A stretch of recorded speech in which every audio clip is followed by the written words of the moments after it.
అదే చెన్నై ఎప్పుడో ఓడిపోవడం చూసినారా మీరు? అది కూడా ఆర్సీబీ పైన. కప్ నమ్దే.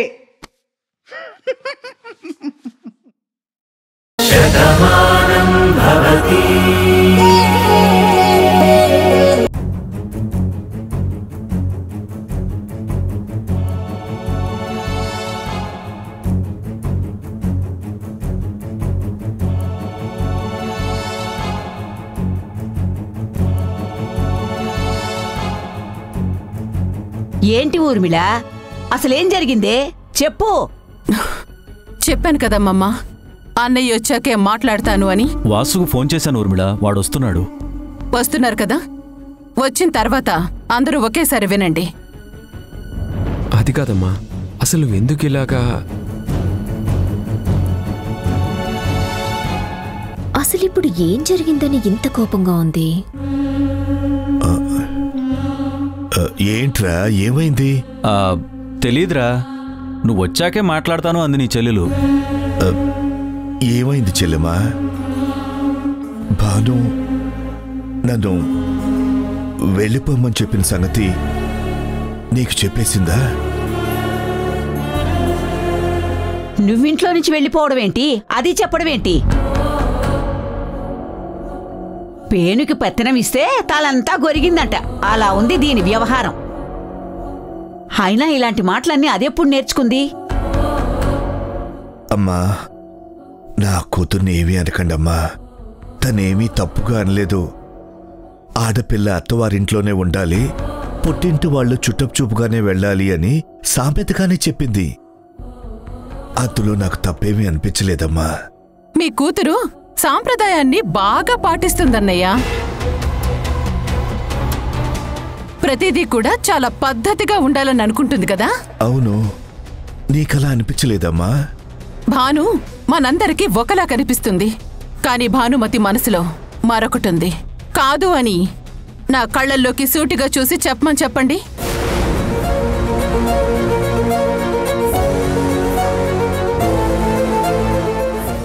తను ఏ తప్పు చేయలేదు అని తన గుండెల మీద చెయ్యేసుకుని చెప్పమని చెప్పండి. తను ఇంటి గురించి ఆలోచిస్తున్నట్టు నటిస్తోంది.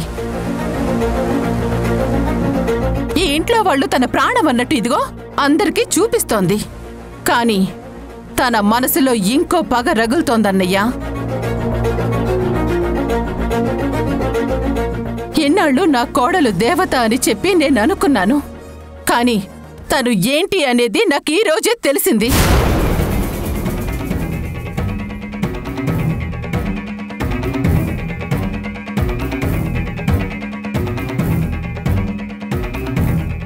మిమ్మల్ని ఇంట్లోంచి వెళ్ళిపోమని చెప్పింది పద్ధతి కోసం కాదన్నయ్యా.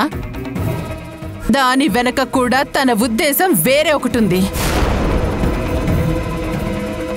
ఏంటి ఊర్మిళ, నువ్వేనా భాను గురించి ఇలా మాట్లాడేది? అవునండి. ఏ తప్పుగా ఏమైనా మాట్లాడానా?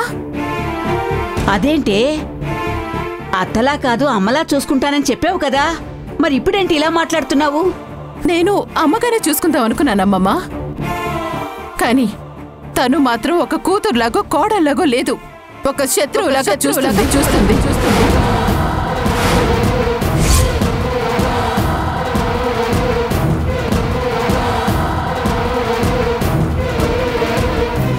మమ్మీ, వదిన మన గురించి ఎంతో చేస్తుంది కదా, మరి నువ్వేంటి ఇలా అంటున్నావు? చెప్పాను కదా చాందిని, తను చేస్తున్నట్టు నటిస్తోంది, మనందర్నీ పిచ్చి వాళ్ళని చేసి అలా ఆడిస్తుంది అని. లేదత్తయ్య, భాను ఎప్పుడు అలా ప్రవర్తించదు. తన ఇంటి కోసం ఎంత చేసిందో అప్పుడే మర్చిపోయారా? మీ ప్రాణాల్ని కాపాడిన వ్యక్తి భాను. తన గొప్పతనం తెలుసుకునే కదా ఇంతలా తనని పొగిడారు. మరి ఇప్పుడేమైంది? నువ్వు చెప్పింది నిజమే పార్థు. దోసపాడులో ఆ సంఘటన జరిగే వరకు భాను దేవతలాగే ఉంది. అందుకే నేను తనకి బ్రహ్మరథం పట్టాను. నా ఇంటి మహారాణిగా తనకి స్వాగతం పలికాను. తను ఏది కోరుకుంటే నేను అది ఇచ్చాను. కానీ తను చేసిందేంటి? అప్పటి పగని మనసులో పెట్టుకుని ఆ కక్ష ఇప్పుడు తీర్చుకుంటుంది. ఏంటమ్మా ఇప్పుడు ఏమైందని ఇలా మాట్లాడుతున్నావు? కొండంత బాధని నీ గుండెల్లో పెట్టుకుని ఎలా మాట్లాడగలుగుతున్నావు కార్తీక్? నువ్వు నిజంగానే ఆనందంగా ఉన్నావా?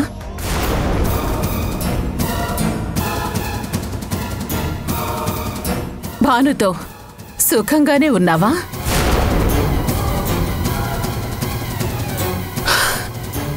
మీరిద్దరూ ఒకటిగానే ఉన్నారా?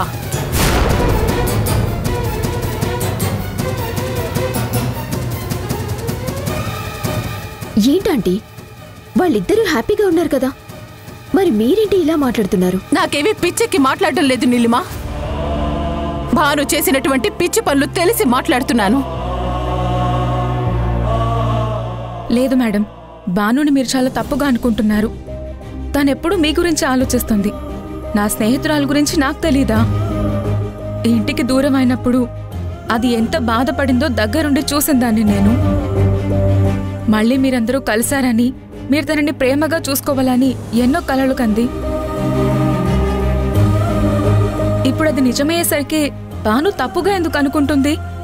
మీ అందరినీ బాధ పెట్టే పని తనెందుకు చేస్తుంది? నువ్వింత ప్రాణంగా చూసుకుంటున్నటువంటి నీ స్నేహితురాలు నీకు కూడా నిజం చెప్పలేదు. నీతో సహా ఇక్కడున్న వాళ్ళందర్నీ మోసం చేసింది. కాదు అని చెప్పమని చెప్పు. అత్తయ్య, మనస్ఫూర్తిగా చెప్తున్నాను, నేనెవ్వరిని మోసం చేయలేదు. మీరన్నా, ఈ కుటుంబం అన్నా, ఆయనన్నా నాకు చాలా ఇష్టం. అమ్మలా మీరు చూసుకుంటున్నారు. నా కంటికి మీరు దేవతలా కనిపిస్తున్నారు. నేను ఏది అడిగితే అది ఇస్తున్నారు.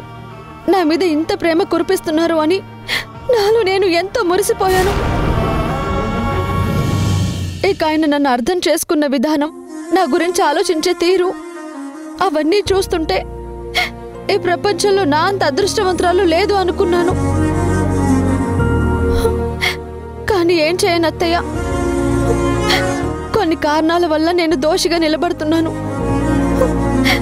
నా గుండెల్లో బాధని దాచుకోవడం వల్ల మీ అందరికీ తప్పుగా కనబడుతున్నాను.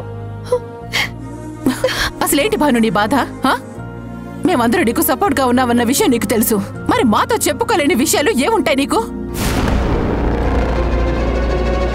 అయినా మా ఎవ్వరితో పంచుకోకపోయినా నీ భర్తతో పంచుకోవచ్చు. కానీ నువ్వు వాడికి కూడా చెప్పడం లేదు.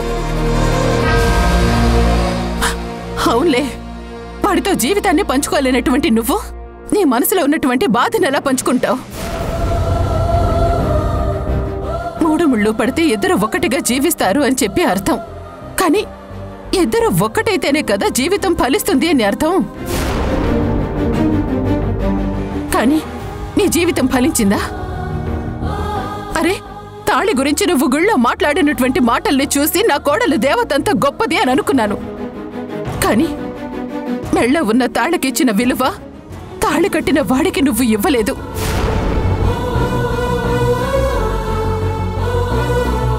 దీన్ని నన్నెలా అర్థం చేసుకోమంటావు? మీరిద్దరూ సంతోషంగా లేరు అన్న నిజం అదిగో ఆ నీలిమ ఎప్పుడో తెలుసుకుంది.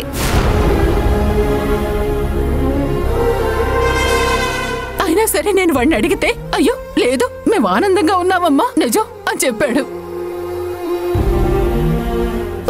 అరే, మీరిద్దరూ సంతోషంగా ఉన్నారన్న భ్రమలో మేమిన్నాళ్ళు బతుకుతున్నాం. అరే, వారసుడు నివ్వు భాను అని చెప్పి అందరూ నిన్ను అడుగుతుంటే చిరునవ్వుతో తలదించుకున్నావు. అంతేకాని అరే, నీ వారసుడినే నేను నా జీవితంలోకి రానివ్వలేదు, నీకు వారసుడిని ఎలా ఇస్తాను అని చెప్పి నువ్వు మాకు చెప్పనే లేదు. దీన్ని మోసమనరా?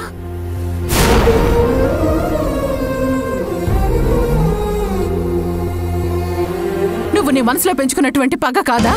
మా అన్నయ్య శివని క్షమించగలరా అత్తయ్య అని చెప్పి నువ్వు నన్ను అడిగావు.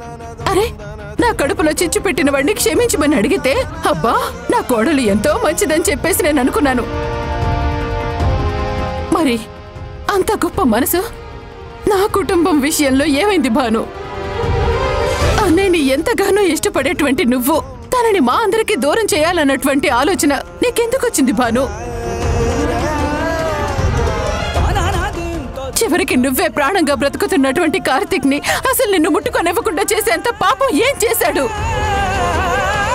ఇవన్నీ నేను కల్పించి చెప్పినటువంటి మాటలు కావు. ఉదయం మీ ఇద్దరి మధ్య జరిగినటువంటి సంభాషణ. కాదు అని నువ్వు చెప్పగలవా? అడగలేదు అని కార్తీక్ చెప్పగలడా? అది కాదత్తయ్య, దయచేసి ఇంకేవి మాట్లాడుకు. భాను, దేవుడైన రాముడు అడవులకు వెళ్తుంటే అతని భార్య అయిన సీత అతని వెంటే వెళ్ళింది. అదమ్మా భార్యాభర్తల బంధం గొప్పతనం. కష్టాల్లో ఉన్న కన్నీళ్లతో ఉన్న చివరికి అందరూ వదిలేసినా భార్యాభర్తలిద్దరూ ఒక్కటిగానే ఉండాలి. అందుకే మేమందరూ కూడా నిన్ను కాదు అని చెప్పినా వాడు నీ కోసం నీ ఇంటికొచ్చాడు. అది నా కొడుకు గొప్పతనం. ఏ తల్లైనా సరే తన పిల్లలు సంతోషంగా ఉండాలని కోరుకుంటుంది. అందుకే అదిగో చాందిని తల్లి కాబోతుంది అంటే మేము ఒక పండుగలా చేసుకున్నాం. శుభవార్త మీరెప్పుడు చెప్తారా అని ఇదిగో కళ్ళు కాయలు కాసేలా ఎదురు చూస్తున్నాం. కానీ అసలు మీ మధ్య బంధమే లేకపోతే మా అందరి కళ ఎలా తీరుతుంది? కన్నీళ్లు మాత్రమే మిగులుతాయి.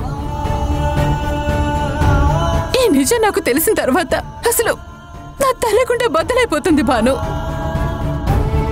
నవ్వుతూ నా కళ్ళ ముందు తిరుగుతున్న నా కొడుకు గుండెల్లో ఇంత బాధ ఉందని తెలిసిన తర్వాత నేనెలా తట్టుకుంటాననుకున్నావు? ఇప్పుడు నేను నిన్న అమ్మలా అర్థం చేసుకోవాలా? అత్తలా నిలదీయాలా? లేక శత్రువుల కోపాన్ని పెంచుకోవాలా?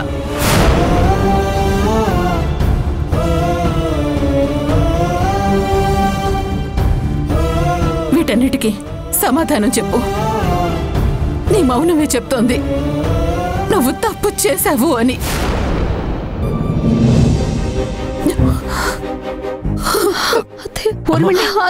అమ్మా వద్దు కార్తీక్, ఇప్పుడు తనతో ఏం మాట్లాడినా తనలో బాధ పెరుగుతుంది. అప్పటిదాకా మామూలు మనిషి కాలేదురా, తనను ఒంటరిగా వదిలేసి.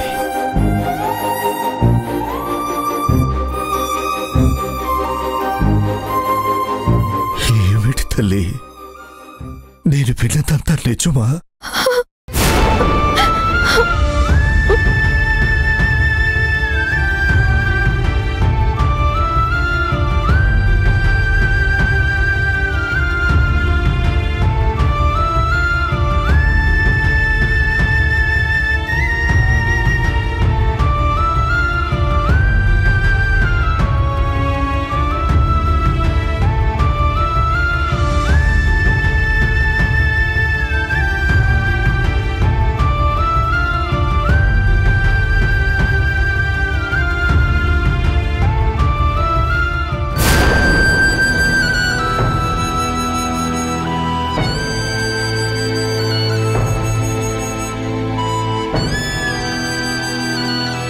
ఏంట్రా వాసు, చిన్నపిల్లాళ్ళ కన్నీళ్ళేంట్రా? కన్నీళ్ళు కాకుండా ఇంకేం మిగిలైనా ఆనందించినంత సమయం కూడా పట్టలేదు, మళ్ళీ బాధే మిగిలింది. భాను జీవితం ఏమైపోతుందోనన్న బాధలోనే మీనాక్షి వెళ్ళిపోయింది. వీళ్ళిద్దరూ ఆనందంగా ఉండాలని నేను ఆశపడ్డాను. చెల్లెమ్మ మనసు మారింది, భానుని అమ్మలా చూసుకుంటోంది, అన్నీ సర్దుకున్నాయి అని ఆనందపడ్డాను. నా కూతురు అల్లుడు నా కళ్ళ ముందే సంతోషంగా ఉన్నారు అనుకునే లోపే అదంతా భ్రమ అని తేలిపోయింది. దానికి కారణం భాను అని తెలిసిపోయింది. ఇక కన్నీళ్ళు కాకి ఇంకేం మిగిలింటాయిరా? భాను మనసులో ఏముందో తండ్రినైనా నాకు చెప్పలేదు, భర్త అయిన కార్తీక్కి చెప్పలేదు, అమ్మలా చూసుకుంటున్న నా చెల్లెమ్మకి చెప్పలేదు. ఇక తన మనసులో ఏముందో ఎలా తెలుసుకోవడం, ఏమని అర్థం చేసుకోవాలి తన్ని? బాధపడకండి మావయ్య, అన్నీ సర్దుకుంటాయని అనుకున్నాను. భాను మనసు మారుతుందిలే అని మౌనంగా ఉన్నాను. కానీ ఇంతలోనే అమ్మకి నిజం తెలిసిపోతుంది అనుకోలేదు. అమ్మ బాధను చూస్తుంటే ఏం చేయాలో కూడా నాకు అర్థం కావడం లేదు. బాబు, ఏ తండ్రైనా తన కూతుర్ని బంగారంలో చూసుకునే అల్లుడికి అప్పగిస్తాడు. కానీ నువ్వు అంతకంటే బాగా చూసుకుంటున్నావు. కానీ నా కూతురు వల్లే నీకు సమస్య అని తెలిసాక ఆ బాధను తట్టుకోలేకపోతున్నానయ్యా. నీకెలా సర్ది చెప్పాలో కూడా నాకు అర్థం కావట్లేదు. కానీ ఒక్కటి మాత్రం చెప్పగలను, భాను చెడ్డది కాదయ్యా. తను చాలా మంచిది. కానీ తనిలా ఎందుకు బిహేవ్ చేస్తుందో నాకు అర్థం కావట్లేదు. వాసు, భాను మనసులో ఏముందో తను చెప్పే వరకు మనం ఎవ్వరం ఏమీ చేయలేమురా. కానీ మనవాళ్ళని చూడాలి అని కలలకంటున్న ఊర్మిళకి ఈ చేదు నిజం కొన్నంత బాధను మాత్రం మిగిల్చిందిరా. ఇప్పుడు భాను నిందించాలా, ఊర్మిళని సర్దుకోమని చెప్పాలా? అందరికీ ప్రశ్నలే తప్ప సమాధానం ఎవరి దగ్గర లేదురా. సమాధానం చెప్పగలిగిన వ్యక్తి కేవలం భాను మాత్రమే. అసలు భాను ఇలా ప్రవర్తించడానికి కారణం ఎవరో ఏంటో అర్థం కావట్లేదు మావయ్య.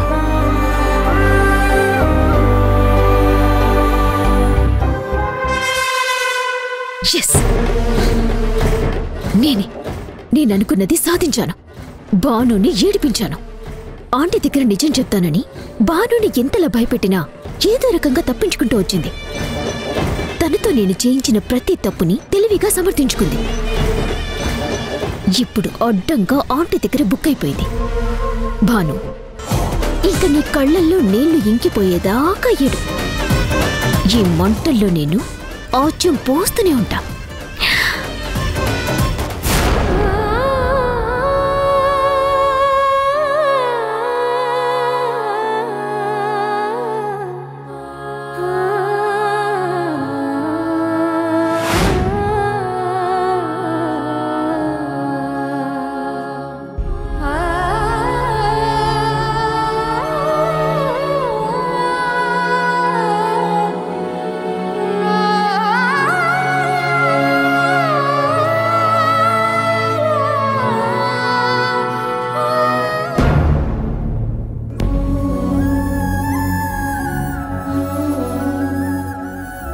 ఏంటి అలా చూస్తున్నావు? నువ్వు కూడా అడగడానికి వచ్చావా, లేదంటే ఏదైనా అనడానికి వచ్చావా? ఏం జరిగిందో తెలుసుకోవడానికి వచ్చాను. నీకు కార్తీక్ అంటే ఎంత ఇష్టమో నాకు తెలుసు. ఈ కుటుంబం అంటే ఎంత ప్రాణమో నాకు తెలుసు. అలాంటిది వీళ్ళందరి మీద నువ్వు పగ సాధిస్తున్నావని నువ్వే చెప్పినా కూడా నేను నమ్మను. అసలేం జరిగింది భాను? ఏం జరిగిందో చెప్పగలిగితే అసలు ఇంత గొడవ ఎందుకు జరుగుతుంది? అందరి దృష్టిలో నేను దోషిగా ఎందుకు నిలబడతాను? చెప్పలేను కాబట్టి శత్రువు అన్నా సహించాను, కావాలని బాధ పెడుతుంది అన్నా భరించాను. చూడు భాను, ఏది జరగకుండా నువ్విలా ప్రవర్తిస్తున్నావంటే నేను నమ్మను. ఖచ్చితంగా దీని వెనకాల ఎవరో ఉన్నారు. వాళ్లే నిన్ను ఇంతలా భయపెడుతున్నారు. నువ్వింతలా బాధపడుతుంటే చూసి వాళ్ళు ఆనందిస్తున్నారు. నీ కుటుంబానికి నిన్ను దూరం చేయబోతున్నారు. ఆ అవసరం ఉన్న ఏకైక వ్యక్తి నీలిమ. తనేమైనా చేస్తుందని నువ్వు భయపడుతున్నావా?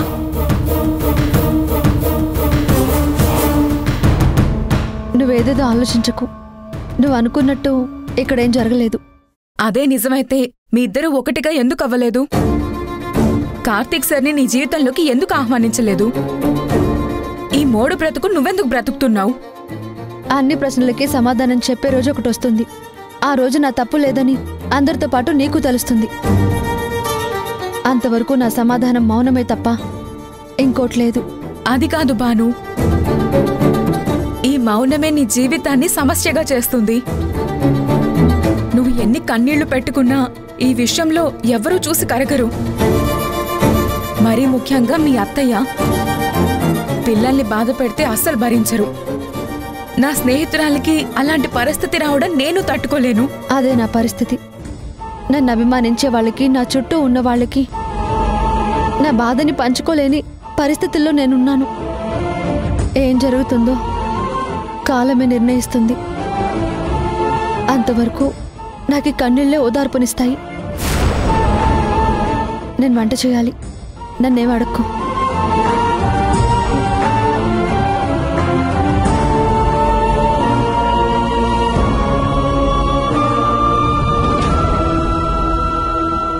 ఏం చేస్తున్నావు? ఏంటి బామ్మ కొత్తగా అడుగుతున్నావు? వంట చేస్తున్నాను. కొంపలో ఇంత మంట పెట్టాక నువ్వు వంట చేయాల్సిన అవసరం ఏమీ లేదు. ఆ మాత్రం వంట నేను కూడా చేసుకోగలను. వెళ్ళా. ఏంటి బామ్మ, నేనే కాకుండా నా చేతి వంట కూడా చేదైపోయిందా? చేదుగా ఉండే వేప కూడా మంచిదే, ఎందుకంటే అందులో ఆరోగ్యాన్ని కాపాడే గుణం ఉంది. నీలో మంచి గుణం కనపడుతున్నా ఇంత విషయం దాగుంది నీలో. నీ నీడ కూడా గిట్టనట్టుగా నువ్వే చేసుకుంటున్నావు. నిన్ను తీసుకొచ్చి నెత్తి మీద పెట్టుకుంటే మమ్మల్ని అందరినీ కాల్తో తన్నినట్టు చేశావు. ఇప్పుడు నువ్వు వంట చేస్తే ఊర్మిళ మెతుకు కూడా ముట్టదు. అందుకే నువ్వే పని చేయక్కర్లేదు. వెళ్ళు, వెళ్ళు.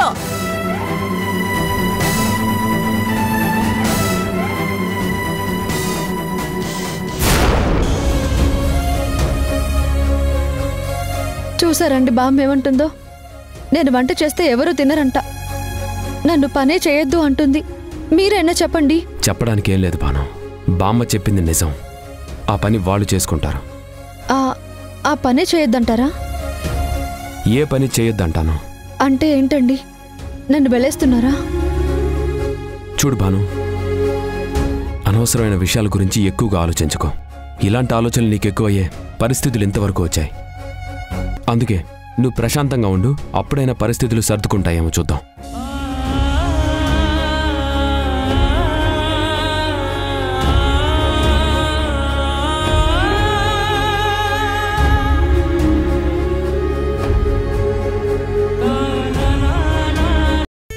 భాను తప్పు చేసిందని మాత్రం తండ్రిగా నేను ఒప్పుకుంటున్నానమ్మా.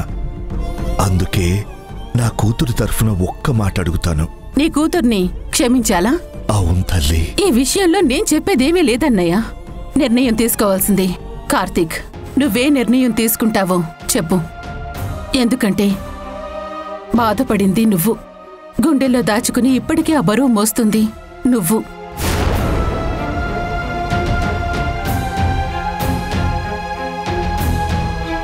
జనరల్గా నేను అనుకుంటా కదరా, అంటే మైండ్కి ఏమైనా క్రియేటివ్ థాట్స్ వస్తాయి కదా, అవి ఇట్లా అనుకుంటా అట్లా జరిగిపోతారా?